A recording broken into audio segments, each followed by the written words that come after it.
right, Voice of the People, 90.3 FM. I told you that we will be taking a trip to Ondo State right now. And, well, the capital city everywhere is agog with some, election is coming in Ondo State. Everyone, I hope you are aware. But we do hope and pray that a lot will not start happening. The kind that happened in Edo will not happen in Ondo. Well, in case you don't know, let me give you some information that Professor Mahmoud Yakubu, who is the national chairman, Independent National Electoral Commission, INEC, has said that the commission has accredited 111 domestic and international organizations and will deploy 3,554 observers for the Ondo State governorship election.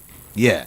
Yakubu actually made it known yesterday in Akure during a stakeholders meeting organized by the commission ahead of the 2024 governorship election scheduled to hold on November the 16th. And alongside, I should let you know this, Nigeria's electoral body, INEC, has assured stakeholders that it will ensure a smooth and credible voting process during the November the 16th governorship election in Ondo State. And again, 22,239 policemen will be deployed for Ondo Guba election. And I asked myself, how America take deploy, policemen like this? Here, 22,239 policemen will be deployed. All right. Let me let you know that Joseph Folonshaw is also in the studio. Joseph, good to have you join us. Yeah, thank you very much. I want to just beg Nigeria and equally beg the wonderful, beautiful people of Ondo State. For me, don't listen to INEC, but hear INEC, so that blessed are you who will not put hope on something, so that you will not be disappointed. And the IGP, I always announced, is it 22,000? What of the police that have been in Ondo State? 22,200. What of police that have been in Ondo State? INEC go there to observe election in America. I know even the IGP and other security personnel observe from here, watching that. Do you know who is the commissioner, who is the police? They did not talk. You understand? Sometimes America, right? Yes, you just need to mature and do your work, and at the end of the people see results. Look at the INEC, their own electoral, but they did not see anything. At the end of the day, we see.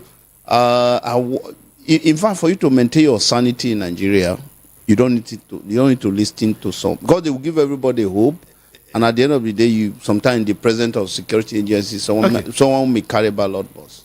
Okay, and nothing happen. Let's get to Ondo State right now. Let's travel quickly. Everyone, hey, listen to me. I've got SSA to Lucky Ayedatiwa, who is executive governor of Ondo State, just right here, who's going to be joining us virtually, though. He is Alan Showore. A very beautiful morning to you, and good to have you join us on the show this morning. Are you there? Can you hear me? I can hear you loud and clear. Okay. Good to have you join us once again. What part of Ondo State are you currently? I'm currently in Akure, the capital city. Okay. Oh, beautiful. Beautiful. So, what is Ondo like right now? Can you give us a picture, of what is happening in Ondo? So how is the political atmosphere like? Tell us. More than every other time that we have had election, I can tell you that the situation in Ondo State is calm, peaceful. People are looking forward towards the election. Just like you have rightly observed, yesterday was the INEC stakeholder meeting held in Akure, and today we are going to have the peace agreement signed at the same venue. So generally, major political parties are moving around with their campaigns in different local governments. The people are happy to welcome their candidates in their respective location. Everything is smooth, like before, where you have situation where billboards are being torn and you have some kind of clashes or skirmishes. This time, If you watched the debate, you saw the two candidates who participated embracing each other, and I think that has brought more glamour and some kind of amity or spirit of sportsmanship. So followers now realize that, oh, these guys are together. They were together in the same party. They don't have anything personal. Just like Olympic, we are just participating in the democratic process. Okay. Quickly, let me ask you again. Follow show is here too, but then let me ask you: how far have you gone? I mean, how have you been able to ginger the atmosphere for your party? What are the preparatory steps that your party is taking towards winning this election? For APC, which is the ruling party, everything is looking good. I have followed the governor from the Central District campaign flag off, which started on the 12th of last month in Ondo City. Thereafter, we traveled to the south in Ore, to Akoko, that is in North Central District. And we have dovetailed the campaign itinerary into local government by local government. In Ondo State, we have 18 local government. Today, we have just about 5 or 6 to go. Everywhere we have been, all the communities, all the local government, the reception is very warm, colorful. And as a matter of fact, what the governor is doing right now is more or less like stakeholder meetings with the community leaders, stakeholders, religious leaders, youth organization, women groups, to know what they need. Because for the ruling party, the people just feel like, oh, this is just a consultation for continuity. So everything is looking good for the ruling APC. And the People Democratic Party, they too, they are happy that they are participating.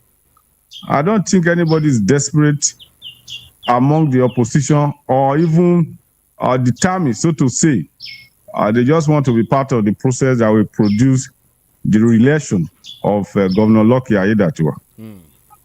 Okay, Oga, I was in Ondo State I think about 2 weeks ago. I spent quality time at Igbaraoke. I moved around to other places. Let's look at infrastructural wise. Igbaraoke need attention of government, some road there. Though your boss has just spent, I think, less than 2 years or 2.5. Okay, I think about going to 10 years in the office.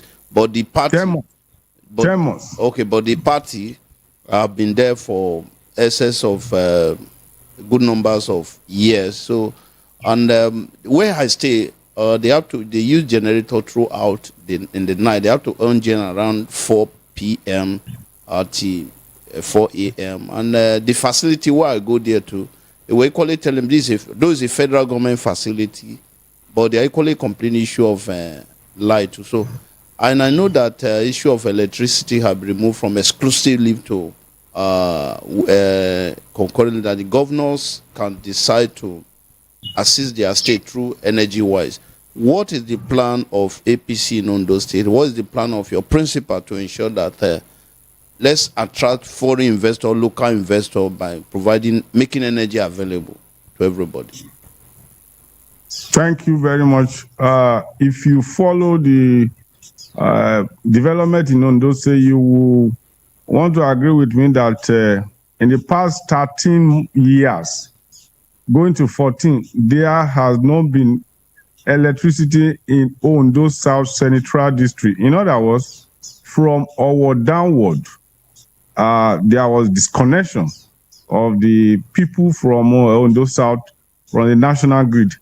But immediately the governor came on board through synergy, collaborative effort, and some kind of determination. The Ondo South Central District has been reconnected to the national grid.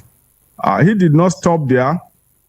He has equally ensured that the estimated billing system, which was the source of the problem, ab initio, is being eliminated by introducing what we call the Odatiwa meters. What is Odatiwa meter? The subsidization or the payment of subsidy on prepaid meters for onward distribution to people who consume electricity directly from Ondo State is ongoing. You mentioned about the fact that power is now being removed from the exclusive list. The state government is working tirelessly to ensure that we bring in some investor, particularly to activate the Ondo State Independent Power Plant, which is located in Ore along Lagos-Benin Expressway. So we understand some of these challenges, and the governor is bringing in new energy, creativity, and determination to ensure that Ondo State is powered effectively. Because without power, you won't have some of the industry that we even bring in employment, empowerment, and industrialization. So it's one of the key objective of this government to restore power, effective power supplies to the people, either through collaborative effort with the federal government and through the encouragement or providing an enabling environment for private investor to ensure that we have power. All right. Okay, another one to it. I do tell people that the Senate, you cannot measure it. It's difficult for you to control it. What is your principal doing, or what is it going to do in terms of if at federal government we don't want to conduct our population or know our census to know the number of people we are going to plan for? What is your principal going to do to ensure that we actually know close to accurate number of people living in Ondo State, so that we can now sit down, know the number of school, hospital, the type, and the rest of them? That equally help to address the issue of security too. Yes, one of the major or cardinal program of the Lucky Aiyedatiwa-led administration is his reinstatement or the emphasis on the fact that every laudable program of the immediate past administration and the previous administration will be evaluated in a view to ensuring their continuity or strengthening. And I can tell you that in Ondo State we have something that we call Kadi Gbeayo. It's a kind of resident registration to enable government have data to know the number of people that we want to plan for and how to make it easy for them to access the various facilities that the state will be providing. So this government is going to look into that, and if the people welcome its reintroduction, it will be brought back. But what is important is for us to work with what we have from the national population census, which is somehow dependable. That census, on those days we have about 5 million people according to the census figure. So we are going to be working on that for now, pending the time that the state will in place another strategy to determine the number of people that will be benefiting from, or the number of people that we will need to plan for, so that we don't underplan. All right. As regards infrastructure, first of all, let me say that Ondo State is like my state, because I mean, I've worked there for several years. At the time, I was with Breeze FM for a couple of years, and then I moved to Orange FM, still in Akure. Akure is my home. I know Akure very well. But now, let's talk about some infrastructural projects in Akure. This blockage we have around, what's it called now? Ojaoba. Exactly. What is the governor doing about that? And then again, let's talk about the flyover at Shagari Road. You have not been to Akure lately. Why not? The blockade that you are referring to has been removed. All of them? Not all of them, but at least like 90% has been removed. And you ask me why? Why? The government is working on the reconnection of the street light. So there is this light up Akure that the governor has embarked on, and we have almost achieved that. The entire street in Akure is now light up through solar and combined power source. So it was now discovered that some of the cable under the blockade that you mentioned has been ruptured. So to reactivate or reconnect them, you have to remove the blockade. So we have actually removed all the block on the media or that major road, which is Ojaoba. So that's why I say you have not been to Akure lately. Almost everything has now been removed, and the street light is being worked upon. Now to the bridge, the Oyarugbulem, there's a road bridge that you mentioned. Work has not stopped there. Work is ongoing. I'm very sure. It's slowing down. What's happening? Is it for campaign purposes? No. The only thing that slowed down the process is that the contract at the time was awarded. A bag of cement was for 2,500. Now a bag of cement goes for as much as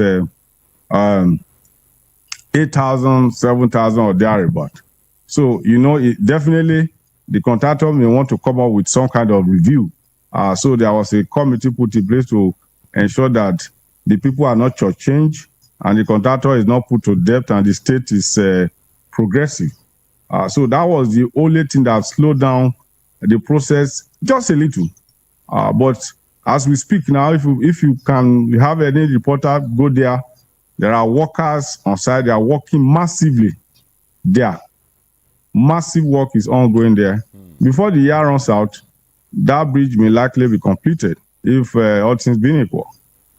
Okay, now a lot played out in Edo during the election in Edo State. And a couple of persons, Nigerians, the world at large, right now, are looking at Ondo, if such a thing might also occur. Now, to you, who is the SSA to the governor, do you think that, the Higi Haga, the brouhaha that played out in Edo might repeat itself in Ondo State? I don't know exactly the brouhaha that you are referring to because I was in Edo. Okay, the bus goes. If you follow the development in these two states, this time during the preparation towards the Edo State election, you will have noticed that there were a lot of crises, even which involved the killing of a police officer and all of that. Confrontation between Philip Shaibu and his boss, the governor, Obaseki.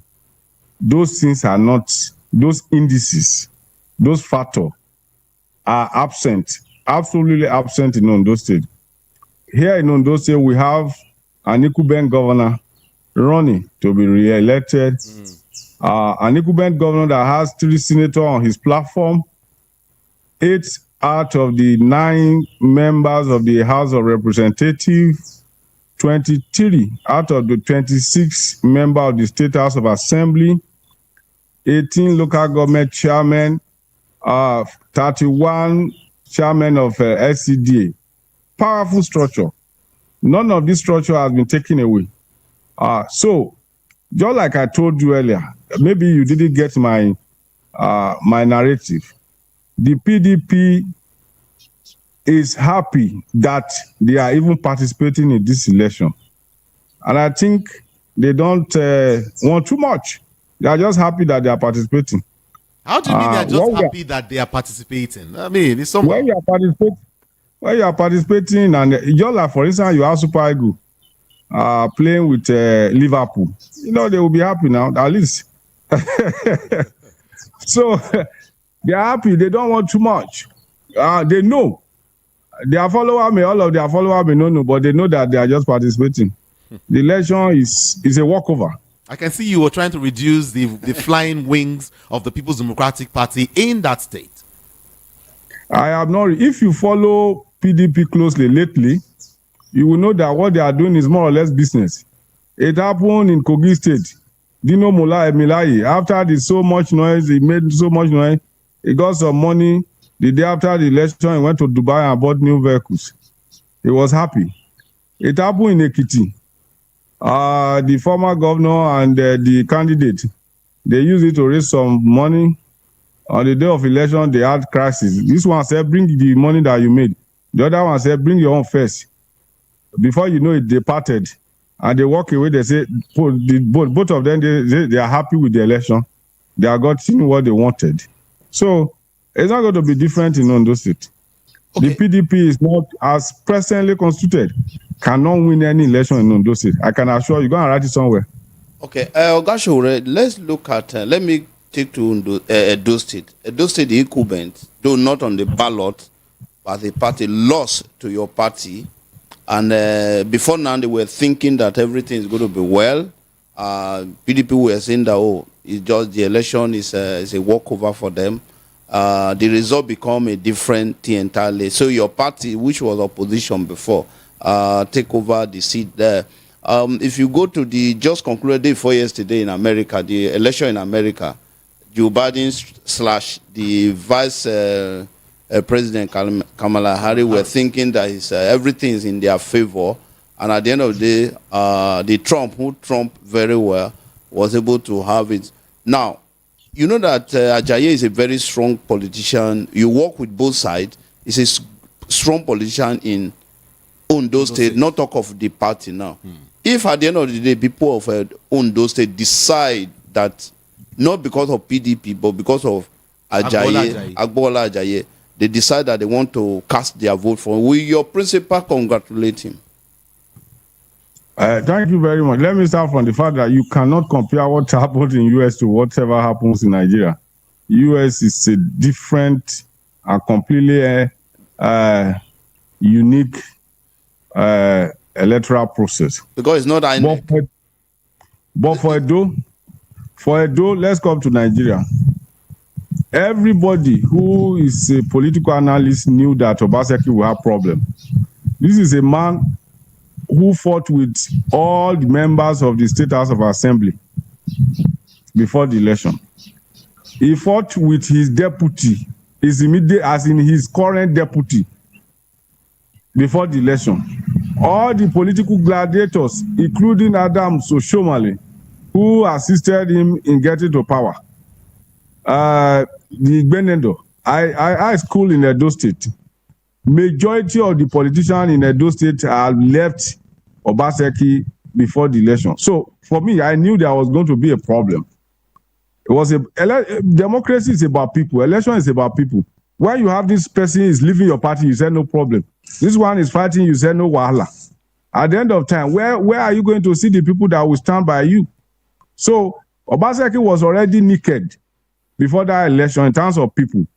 And again, he was not the one rerunning. It's another person that he wanted to hand over to. It's different from Ondo State, where you have the incumbent running. The incumbent with all his structure intact. And again, if you follow the political trajectory in Ondo State closely, majority of the people who participated in the 2023 general election, that is the last general election we have, they have all moved to APC now, including followers of the former governor, Dr. Olusegun Rahman Mimiku, led by Joseph Omolaja. All of them moved to APC. You see former speaker, in fact, all the former chairmen of PDP in Ondo State have moved to APC. So it is going to be 18-0, I can assure you. But the question is, the Agbola Ajayi is a very strong politician in Ondo State. With all these indices, we're going to behavioral science.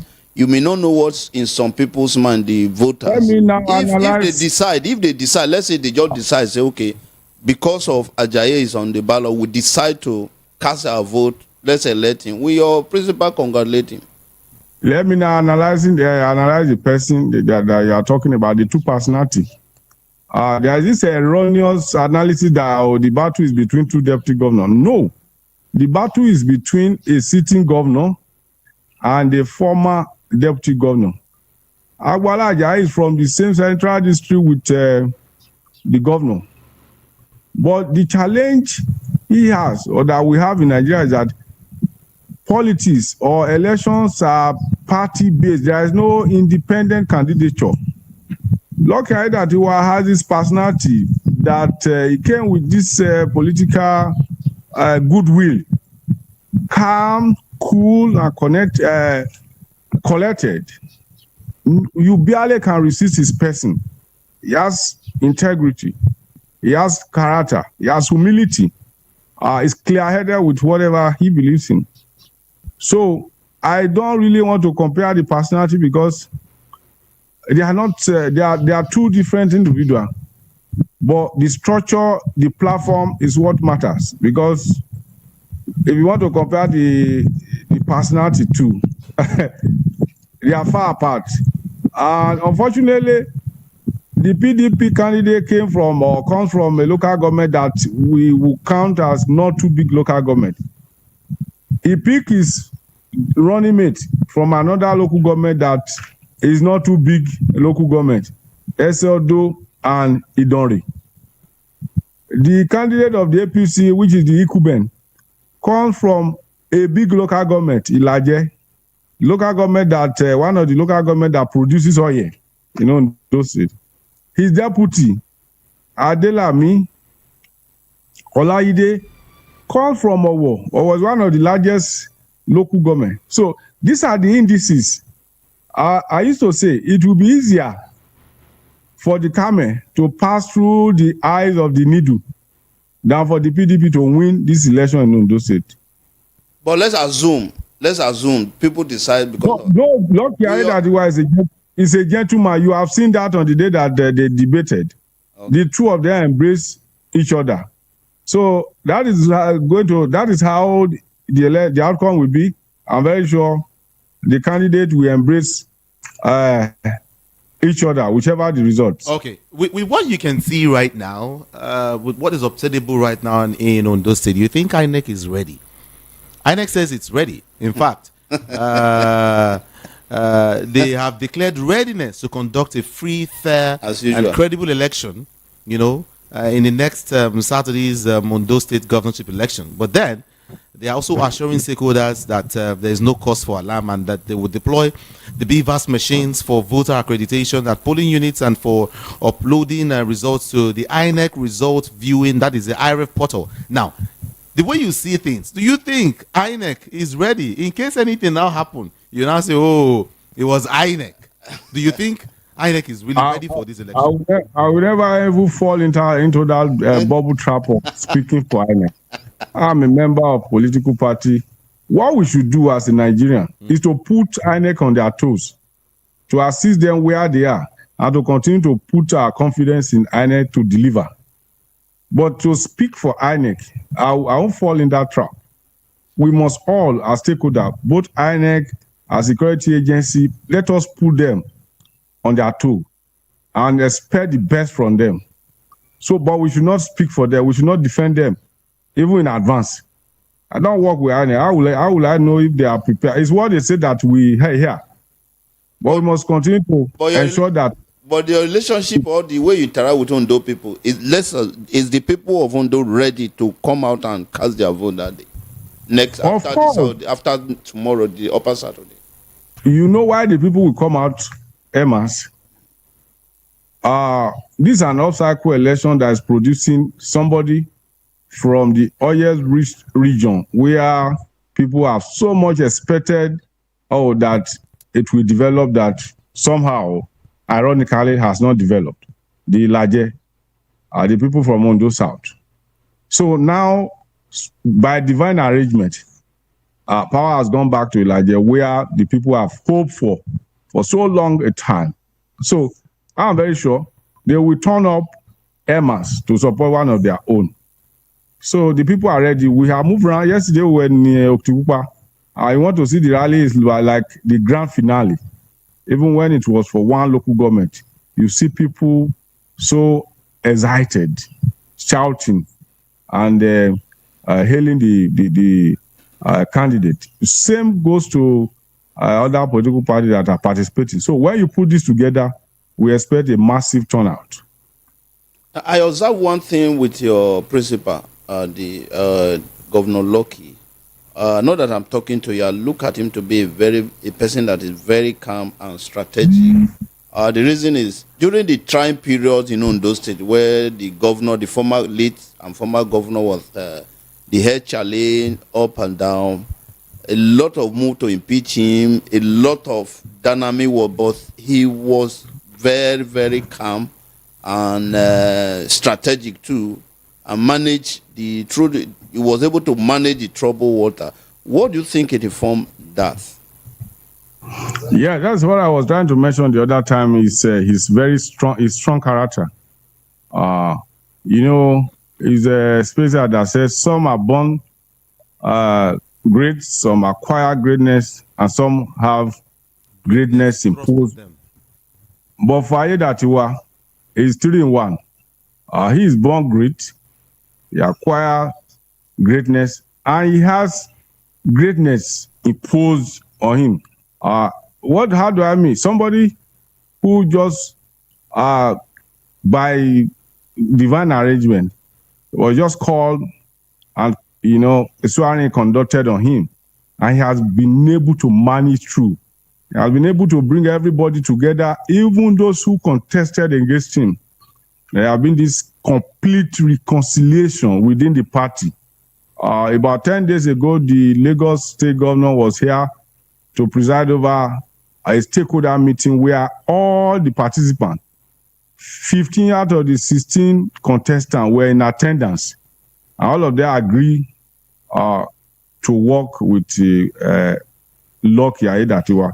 So it is about his patience, it is about his strong character, it is about his strategy, just like you mentioned, to bring people together, to be calm even in the face of storm, to be confident even when there are anxiety. So he has that personality that naturally brought this calmness. Where you get to Ondo State now, you just see everywhere just calm.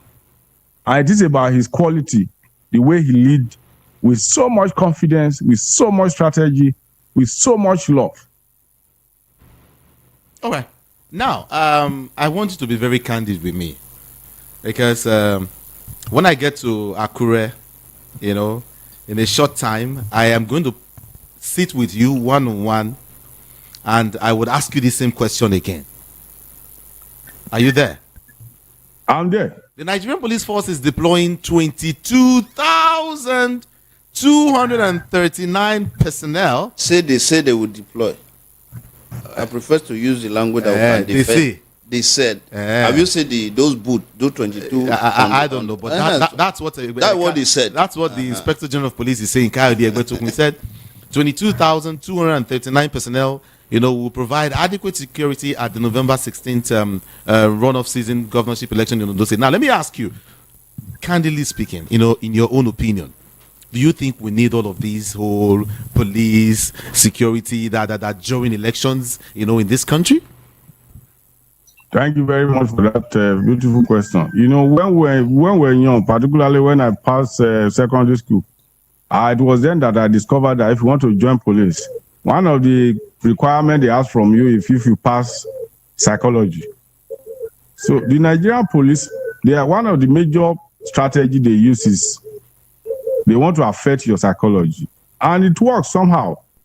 In Nigeria, if you look very well, the Nigeria police, they are very good when it comes to this securing VIPs, and they are very active during election. So it is their strategy to bring about confidence, that you as a citizen, you are safe on the day of election. Because let's be honest, Nigeria has passed through violence on the day of election so much that it got to a stage that for people who just want to go out and express their franchise, somehow it's difficult for you to go out, because election day has, for some time, few time like war. So the police, being the number one security provider in Nigeria, wants to give you that assurance, that we have enough men on ground. So this encourages some few individuals to go out on that day and vote if you can have enough security. So that the story of bylaws snatching, some form of pocket of intimidation at the polling unit does not exist. So I do not want to bust that police strategy. They may not, at the end of time, even bring in that number of police. But it's for our psychology to tell us that they are on ground. Okay. What is your principal plan for the young ones? Especially, I'm looking at Ilaje, some wonderful countries or wonderful part of the world. Ilaje would have been like a tourist place, occasioned by water. But here, something that are asset to many parts of the world become a liability to us. What is the plan of your governor that to see how we can have a lot of sport in the water when it become a governor, that we attract a lot of individual or equally bring out, creating, maybe bringing out some international people, guy, young one from Ilaje in terms of recreation in the water? Thank you very much. That is another thing that will work for the governor. You know, the state government here, the lucky that you are led administration belong to the ruling party at the national level.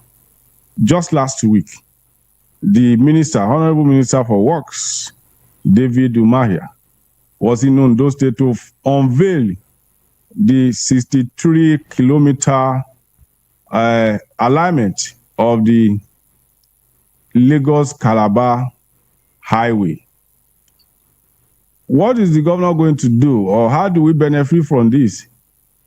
It's for Ondo State government to link those communities very close to this highway to the highway. And the moment that is achieved, infrastructure will be brought in.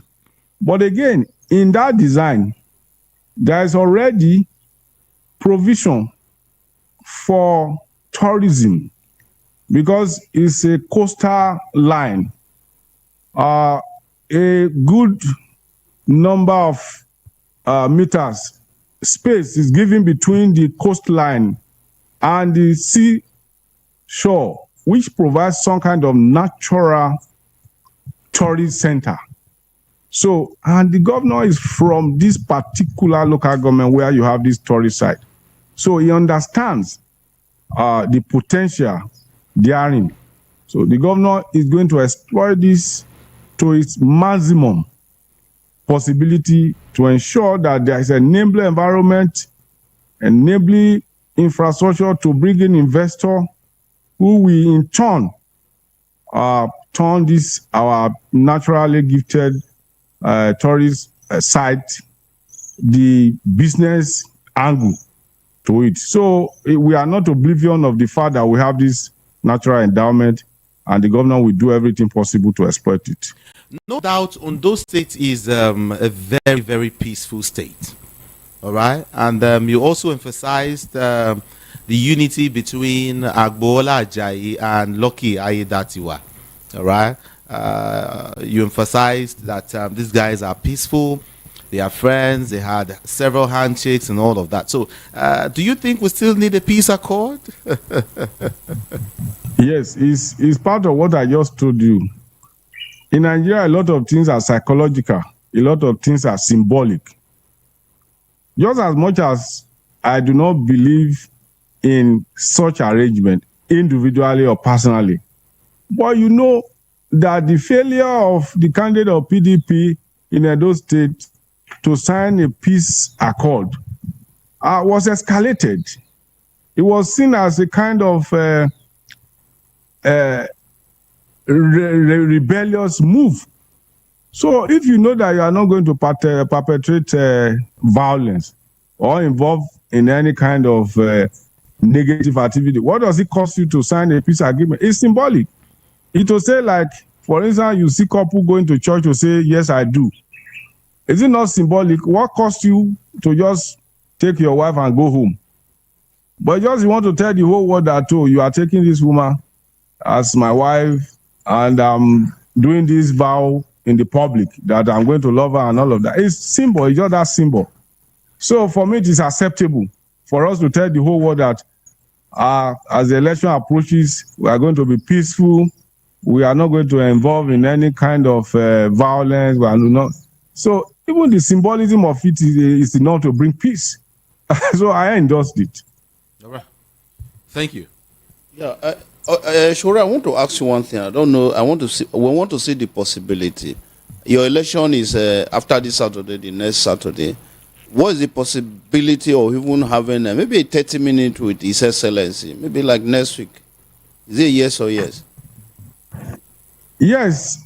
The problem is that a sitting governor is not the owner of himself. Sometimes we even have, like for instance, now today that we are having this peace accord, we have a campaign arrangement for today again, but that has to be pushed forward a little bit to allow for the peace accord to take place. So a whole lot of activities is lined up. But if we are to be in Ondo State now, for instance, we can say, okay, let us look out for Mr. Governor.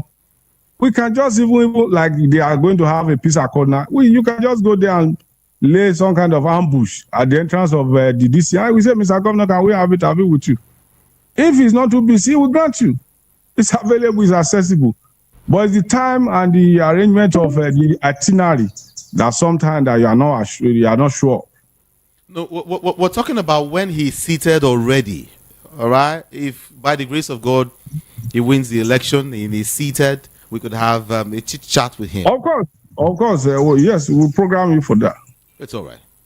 Thank you so very much for having a conversation with us, Alan Shuwere. He is the SSA to Lucky Aiyedatiwa, the governor, the executive governor of Ondo State. Thank you so very much for being a part of this conversation. Thank you for having me, and thank you for the 90.3 FM. Yeah. Do have a great day today. Thank you. Yeah. Voice of the People, 90.3 FM. Thank you so very much for being a part of the conversation too. I know you're there listening, but I don't have enough time to get to open up the studio lines. No time again at all. Because a short moment, any moment from now, the news will come up. Thank you so much. Follow show. Thank you very much. I think we should help to beg INEC. They see what has happened in America. Let's try. Let them try to make us happy small. They say that America today advanced past here. Didn't you hear what he said? We shouldn't even marry. So they are not close at all. So we just continue. Maybe we just continue. You know how many policemen they say they won't pack full ground? For only Ondo State. Even sometimes, even the number of police, they cast their vote for you. Go down, they close to winning. They never react. You understand? But the issue there is this. Let's say the truth. Some of this is just for economic purpose. It's just for economic purpose. You have personnel. You have personnel in police personnel in Ondo State already. Are you saying that the CP there doesn't know his work? It's only in Nigeria that if you want to do it, we want to have CP for the purpose of election. What of the CP that is there that have been doing a very wonderful work? You understand? It's just American one election. Day we will grow. You know, for America election, they don't even do. They know they take all. They don't talk. And their electoral body, they don't even. I don't think we grant any press, any interview. They don't talk at all. They don't talk. They act, and that is the difference. In other countries, serious country, you don't see security agencies talking the way we talk here. They don't. Everybody was going here. IG go talk, Navy go talk, Air Force go talk, EFCC go talk. At the end of the day, water go still pass under the bridge. Where you go pass? He go pass in their presence. What do they talk? VOP 90.3 FM. It's time to go. My name is Judeh. I'll see you 1 p.m. Thank you so very much. I'm out of here. Please note, the views and opinions expressed on this